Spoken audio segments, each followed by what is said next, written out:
Hey, look who's here. Jason Chaffetz, Fox News contributor.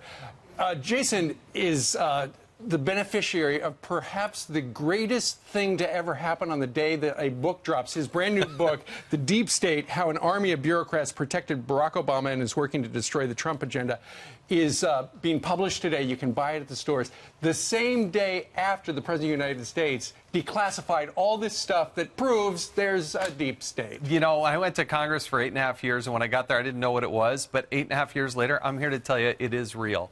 And there's a concerted effort by a number of people. They don't want to be exposed. They're brazen in their attacks. They did everything they could to protect Barack Obama, and they don't like a disruptive president like Donald Trump, who's unveiling a lot of things and uncovering things, and today, of all days, dropping, you know, getting rid of the classification and dropping these documents so the American people can see what's really going on there. You know what? I think, in a way, we're getting closer and closer to finding out exactly what happened between administrations. And do you think it's a coincidence, and it might be, that Holder, Biden, President Obama, as well as others with John Brennan, have been personally attacking President Trump as the more and more text messages come out that show a plot and a plan to lead to Mueller? It seems the anger is going off the charts. Do you think it's a coincidence? No, I don't think it's a coincidence. There is a concerted effort. Remember, when Donald Trump first started, there were leaks. There were just absolute leaks that were going on. The president would have a discussion with the foreign leader. That would get out. This classified information. Yes, this is how the deep state operates. They did it to me personally as a member of Congress when I was the chairman of the Oversight Committee. I had the Secret Service, more than 40 agents dove into my background because they wanted to embarrass me, more than a dozen offices. The IRS, we detail in the book what happened with the IRS. We go through fast and furious. You go through all of these cases. And in Benghazi, I mean, they sent a spy essentially to just watch what I do. It's amazing how brazen they're. Who's the State Department? The State Department did this. That's how I open up the book and talk about it. What is the purpose? Is the purpose just to take down anyone who is pro-Trump or anyone who is a Republican? They don't want exposure. They don't want accountability. They want more power. And they align with the Democrats in large part because Democrats want bigger, more government. But when you have somebody like who's involved in oversight, there's always somebody doing something stupid somewhere, right? And so when you unveil that, they don't like it and they fight back. And they're fighting this president. They fight members of Congress like Devin Nunes and others. And that's how they operate. Well, this was got me really worried in that after 2010, when President Obama's administration got shellacked and you guys took the House and got close in the Senate, then all of a sudden the IRS started going after the perpetrators, the Tea Party, because they got the momentum, they had the push behind them, they created the firestorm. And guess what? There was some outrage and there was some investigations and there was some television, but in the bottom line is they got what they wanted, a sideline Tea Party. Now, after social media led the Trump administration to the success in 2016 through Facebook and others, now you have Google, Facebook, and Twitter on Capitol Hill seemingly to sideline the voice of conservatives and Republicans again. And there's outrage, but guess what? They've done it. No, they have done it. And you have a complicit federal government who actually pushes this in that direction. And that's what I talk about in the deep state. It is real. They do fight back. They are brazen. They don't hide in some corner. They actually use the tools and power of government to move that ball in that direction. And a lot of the people who you suggest are the deep state are kind of the permanent government. They're there, but, you know, one administration after another, they're at the State Department, they're at the Department of Justice. I didn't use this in the book, but there's the B team. There was this famous story about a congressman who went to go meet with the cabinet secretary, and they said no. And when he got there, they met with somebody else, and he said, no, I'm sorry, you're meeting with the B team. We be here before, and we're going to be here after. We're going to outlast you. And giggle. What about Brett Kavanaugh, his accuser? The confirmation hearings now put on hold.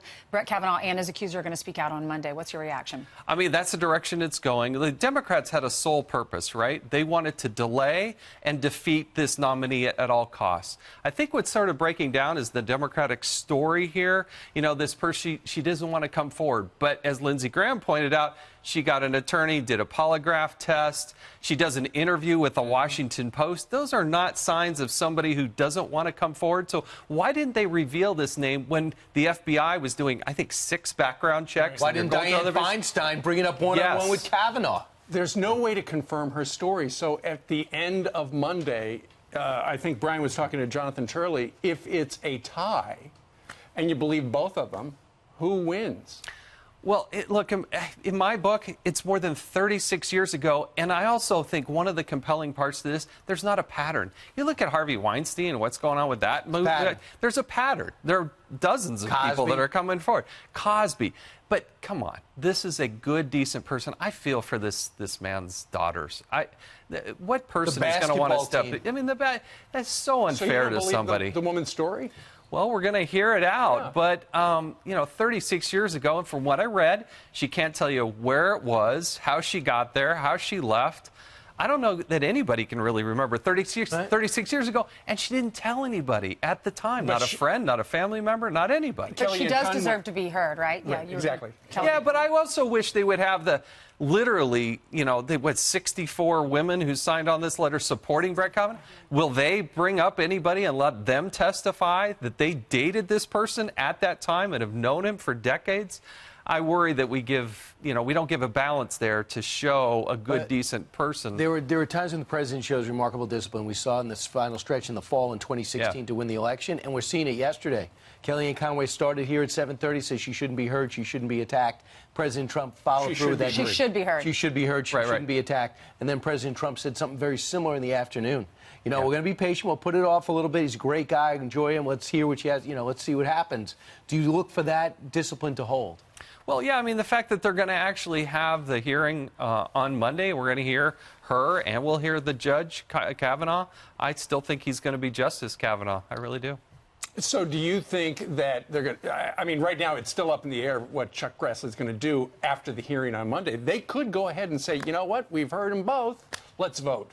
Well, or they could just bypass that and bring it right to the floor of the Senate and let them vote. But really swings with 3 or 4 senators. Corker, Murkowski, Collins. That's where it rests. Right. Congratulations. Well, thank you. It's finally out. We've been talking about this for a while. When you feel it, when you see the book and it's book. Actually there, yeah, it's at Barnes & Noble and all the bookstores and Amazon, and yeah. That's great. Okay, so we've been talking about the deep state. You've been talking about the deep state for a while now. What is one thing from your book that people are going to go, whoa, I had no idea? Attorney General Jeff Sessions isn't going to like this too much. I don't think Eric Holder's going to like it at all. And the people that were involved in trying to smother the Benghazi story, that's how I started it right out the... But we also talk about Barack Obama's team, how he took them and put them back into the Consumer Financial Protection Bureau to give them literally millions of dollars. Those stories have never been told before. Let's go back to Jeff Sessions. What isn't he going to like about this?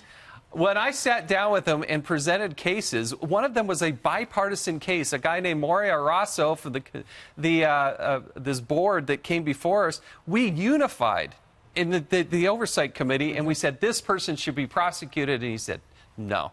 No, I'm not going to do it. Because they won't prosecute themselves. When's the last time you actually saw the federal government prosecute a federal employee? It just doesn't happen. And Jeff Sessions has been the worst. Swamp? Yeah, he's been the worst with that. Brian Pagliano, I go through the case. Who's he? The IT guy? He was the IT person with Hillary Clinton. He worked 4 years at the State Department in the IT department, and the State Department said he never sent or received an email, ever. He got immunity from the federal government. Immunity, so we wanted to talk to him. He didn't show up at our committee hearing twice. We held him in contempt. We sent that over to Jeff Sessions, and when I sat with him, he said, no, I can't do it. It's too close to Hillary Clinton. What was the most shocking? Too close to Hillary Clinton? That was his excuse, that it was too close to Hillary Clinton. And then he has the gall to put out a tweet and say, oh, well, I don't do anything politically. I looked him eyeball to eyeball, and that's exactly what he told me. Is that the most shocking thing you found? The whole book is chock full of this stuff. But, yeah, that's, so it's real. I mean, it's just so frustrating. Real, the deep state. Yes. Thank you. Congratulations. Thank you. Let's keep in touch. Thank you. All right.